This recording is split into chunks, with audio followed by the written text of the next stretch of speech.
Hello, YouTubers, and welcome to Level-Headed News. This is your host, Brenda. I have 6 articles in this episode for you. The description of the video for your convenience. The first one here is off the hill. Rates 0.25%, or 0.25 points, it says. Federal Reserve on Wednesday raised interest rates 0.25 points, first hike since December. Onlookers expected the central bank to raise rates Wednesday, including Federal Reserve Chairwoman Janet Yellen, had hinted toward the rate hike throughout March. Our meeting later this month, the committee will evaluate whether employment and inflation are continuing to evolve in line with our expectations. Further adjustment of the federal funds rate would likely be appropriate. During a speech in Chicago,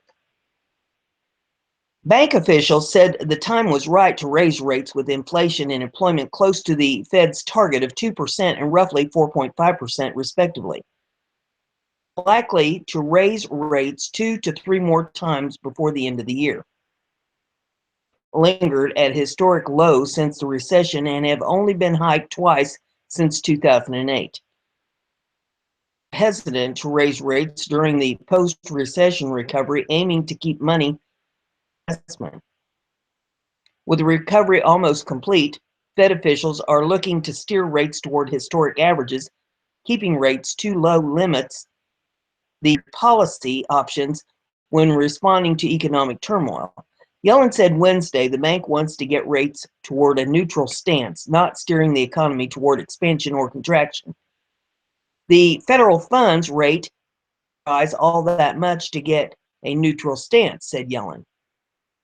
The Fed is projecting 2 more rate hikes before the end of 2017. Yellen said the bank doesn't want to risk disrupting and triggering a recession by raising rates too rapidly. Even so, Yellen said the federal rates will likely stay below historical averages. Representative Pat, Republican of Ohio, chairman of the Joint Economic Committee, as signs of a coming period of prosperity for all. Step toward more normalized rates, confidence that our economy will strengthen as the administration and Congress follow through on our artificial constraints on economic growth, citing GOP plans to cut regulations and reform taxes. Feds hasn't, or the Yellen said the Feds hasn't adjusted its economic forecast. We haven't in any way changed our views about where the economy is heading. It's heading all right, but they will blow smoke up your rear end and try to tell you you're a chimney all day long. Wow. Okay. Topics for we can review tomorrow night, don't we? This next one's off of Zero Hedge, and it says, about to hit $20 trillion in debt. Here's how it's affecting you. The vulture pundits in the mainstream media pick apart hollow political scandals. The essential bankruptcy of the federal government looms just ahead. It's creeping toward $20 trillion, and the United States' largest problem is once again staring the world in the face. Just before the government was slated to shut down in 2015, as it did in 2013, pass a delay on the debt ceiling decision until March the 15th of this year, Wednesday of this week, yesterday. Uncertainty caused by events like this has implications that extend far beyond our own borders. In the current system has already forced foreign holders of U.S. debt to question the real value of America's full faith and credit. It was a record-setting year for the liquidation of foreign-held U.S. bonds, topping out at nearly $405 billion. Led by China, America's second biggest creditor, which currently holds over $1 trillion of U.S. debt, almost 28% by foreign central banks. No. And even U.S. number one lender Japan positions to protect themselves as the reality of U.S. insolvency comes into focus. Change has been set in motion, and the global superpower status of the United States may be systematically eroded, but economically. If the government does not shut down again, the Treasury Department reportedly has as little as $66 billion in reserves income from taxes to meet its essential obligations. Entitlements like Social Security and Medicare will likely be unaffected, but if lawmakers can't collaborate to pass some kind of resolution, the power to allocate additional federal spending will largely be turned over to President Trump. Hiring freeze on federal employees that was implemented shortly after his inauguration could be just a taste of what's to come. Promised tax cuts, Obamacare reform, and increased military spending will only intensify rift in this country. Democratic leaders have already accused the Trump administration of colluding with Russia, so it's likely they'll refuse to compromise on budget, further undermine the Republican agenda. The destructive results of a polarized two-party system are exposed whenever crucial decisions like this must be made. The legislative branch fails in its duties. The odds of a dictatorial executive developing amplified. Military stalemate also threatens to undermine the recent record in the stock market. Financial markets have enjoyed massive gains since the election. Many investors have been hypnotized to blindly embarrassing the, well, yeah, it is embarrassing, to blindly embracing the illusion that this time it's different. Nearly a decade of emergency monetary policy by the Federal Reserve to lower interest rates, along with its injection of trillions of dollars into the economy, has numbed Wall Street realities of history. I should say numbed, has numbed Wall Street to the harsh realities of history.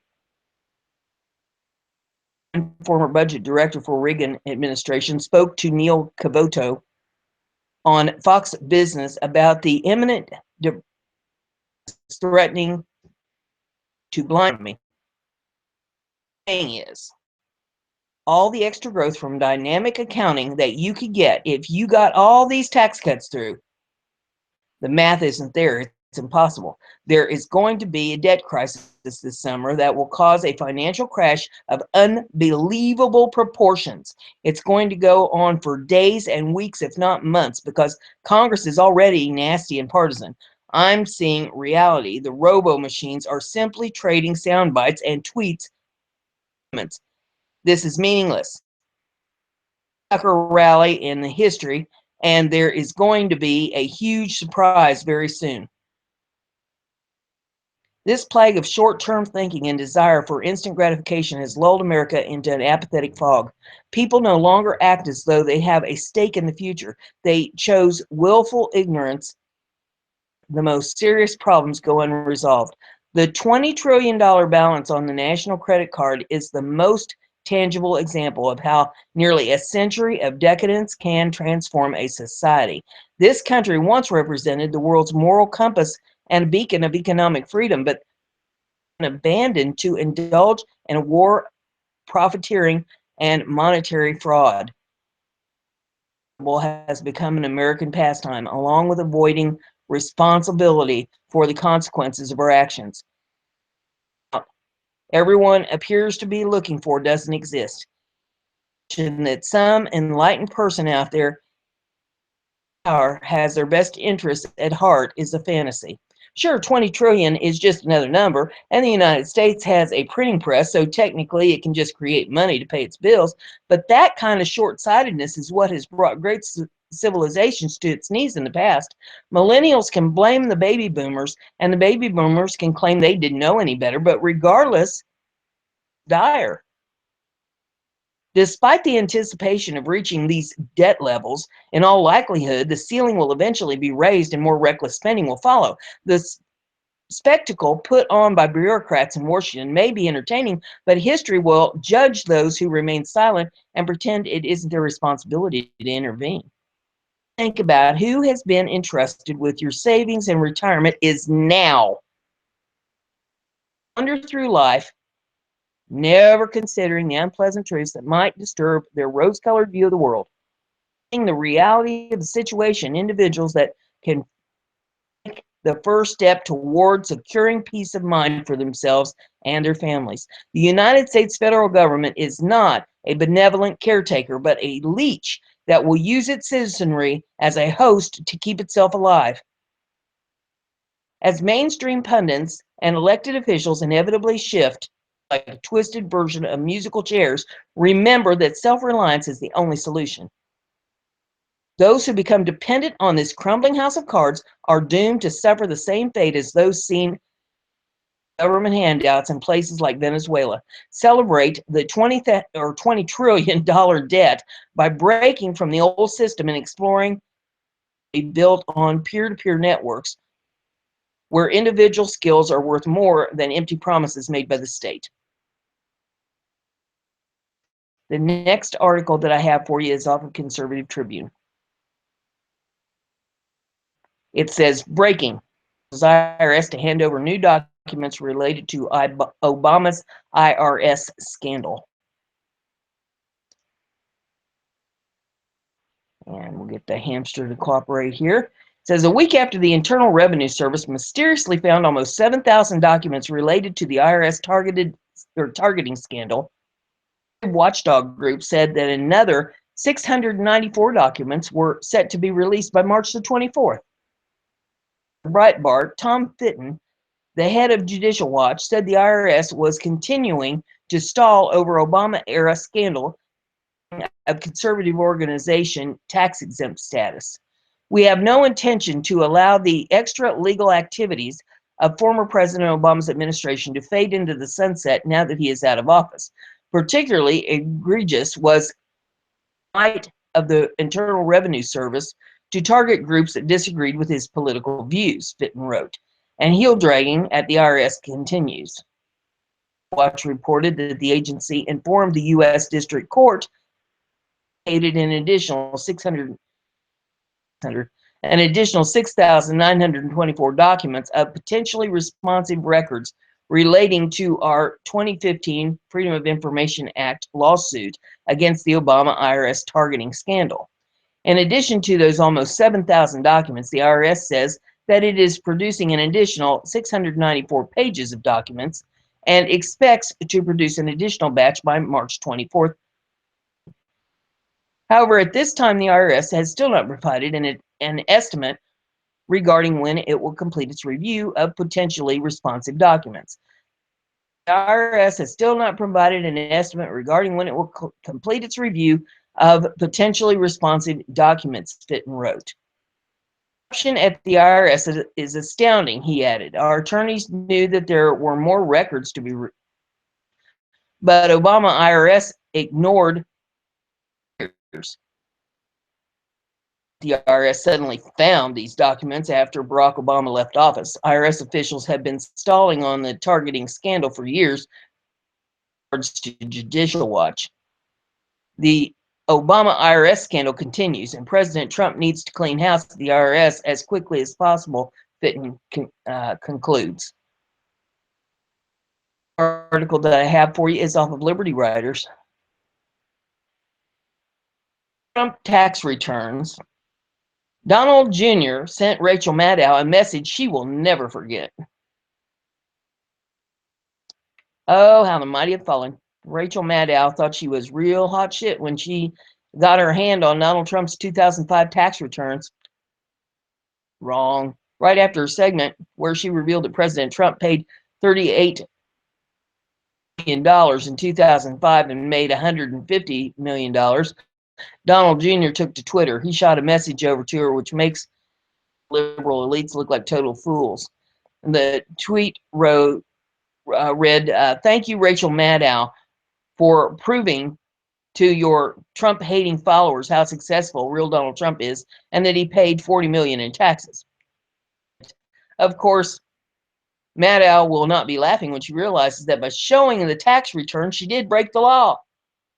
According to The Hill, which is no friend of President Trump, disclosing a taxpayer's information is illegal.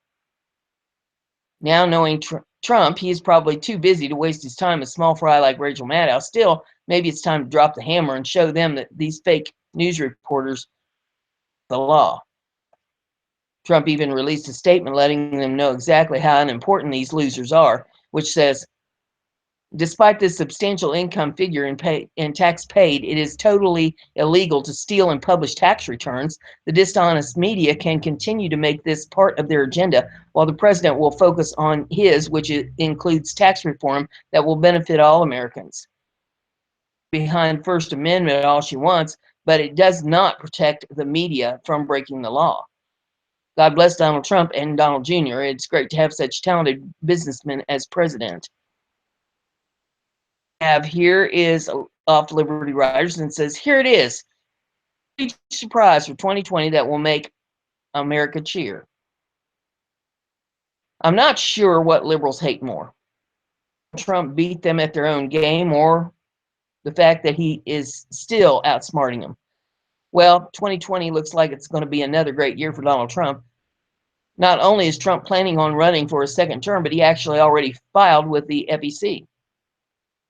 This means President Trump is planning on going for the full 8 years. I bet every liberal in the country reading this right now is peeing their britches. Decided to get the filing done early, submitting the necessary paperwork on January the 20th of 2017, just because he's so darn prepared.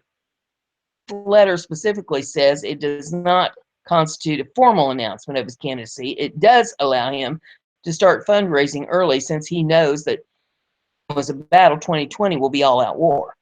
I, for one, am excited to say I stand behind President Trump and his decision to file 100%. He's already done so much good for the country. It's only just beginning.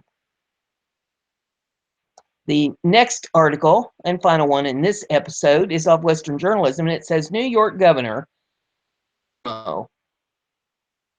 speculation with key hires. New York Governor Andrew Cuomo has hired 2 Florida fundraisers, according to a report by the New York Post, that he's building the groundwork for a 2020 presidential bid. Sources told the Post that former Hillary Clinton fundraiser John is one of the solicitors nabbed by the New York governor. He repeatedly insisted he is focused on his upcoming re-election campaign for his 3rd term in 2018 and has no intention of presidency. However, Democratic operatives say that Cuomo's efforts to hire out-of-state fundraisers is a sign that he is laying the groundwork for a presidential bid. Hiring out-of-state fundraising staff, particularly in a battleground state, opens up beyond what would normally be available and is a key first step to laying groundwork, an unnamed Democratic operative told the Post. A consultant who advised former Connecticut Senator Joe Lieberman in the 2004 presidential campaign highlighted the significance of Cuomo's move to Florida. It's a crucial state, not just for electoral value, but for connecting with influencers and raising money, Gernstein said. This is all within the normal playbook, Gernstein continued. If you are serious about positioning yourself for possible candidacy, you start early. Speculation Cuomo's appearance at the National Governors Association winter meeting in February, the governor had avoided for the past 6 years.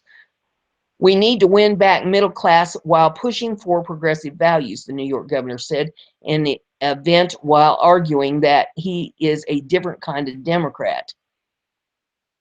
Himself to be seen as a liberal who can speak to a national audience, added Karen Hinton for Cuomo. His appearance at the NGA's winter meeting to brand himself as a politician that can get things done. He is likely hoping to differentiate himself from Democratic leaders or legislators like Elizabeth Warren and Cory Booker. Senator Gillibrand, Democrat of New York, is already for Cuomo if he were to launch a presidential bid. He's done great things in our state. I love the fact that he's focused on paid leave and marriage equality. So he's terrific governor, she said during a recent interview on NY1. Gillibrand added that the New York governor would be for 2020. The progressive wing of the Democratic Party isn't yet sold on Cuomo, who considers him to be a centrist. His relationship with President Bill Clinton, who he considers to be a mentor, doesn't help. On a national level, we're fighting for a populist party, economic and social justice. It's hard to be governor of New York and also be on that kind of program because of the effect of Wall Street there, said Larry Cohen, former union leader and member of Bernie Sanders' 2016 presidential campaign. I have for you in this episode. If you like what I'm doing, feel free to let me know. And share this on your social media so everybody gets to hear the news. And if you haven't subscribed yet, please do. That way you'll stay informed. I'll see you in the next episode.